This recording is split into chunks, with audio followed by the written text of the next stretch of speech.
Hi guys, உங்ககிட்ட ஒரு குட்டி கதை சொல்லலான்னு வந்திருக்கேன். ஒரு நாள் சாவியை பார்த்து சுத்தியல் கேட்டுச்சாம். சாவியே, உன்னை விட நான் ரொம்ப வலிமையானவன், ஆனா நீ மட்டும் அந்த பூட்டை எவ்வளவு ஈஸியா திறக்கிற, அதுக்கு காரணம் என்ன? ஆனா நான் மட்டும் அந்த பூட்டை திறக்க போறதுக்கு எவ்வளவு கஷ்டப்படுறேன், கஷ்டப்பட்டு தான் அந்த பூட்டை என்னால திறக்க முடியுது. உனக்கும் எனக்கும் இருக்கிற வித்தியாசம் என்ன அப்படின்னு கேட்டுச்சான்.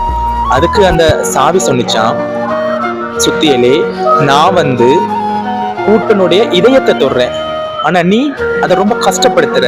எத்தனையோ வாட்டி அதுல ஓங்கி ஓங்கி ஓங்கி அதுல தடையில அடிச்சுதான் நீ அதை திறக்கிற. அப்போ அதை நீ கஷ்டப்படுத்தி தான் அதை திறக்கிற. நான் அப்படி கிடையாது, அதை ஈஸியா நான் திறந்துட்டு போறேன். அதுதான் உனக்கு எனக்கு இருக்கிற டிஃப்ரெண்ட் அப்படின்னு சொல்லிச்சான். இந்த கதையில என்ன நான் சொல்ல வரேன்னா, யாரால எதை செய்ய முடியுமோ அதை அவங்கள செய்ய வைங்க. ஒரு செய்ய முடியாத ஒரு காரியத்தை அவங்கள திணிச்சு செய்ய வைக்காதீங்க. அவங்களுக்கு பிடிச்சிருக்கா அதை செய்வாங்க, அவங்களோட விருப்பப்படி அவங்க பாதையில போக விடுங்க.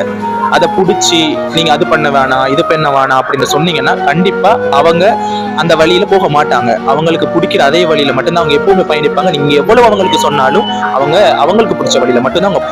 அதனால அவங்களையும் அவங்க வழியில அவங்களுக்கு விருப்பப்படுற பாதையில போக அவங்கள விடுங்க.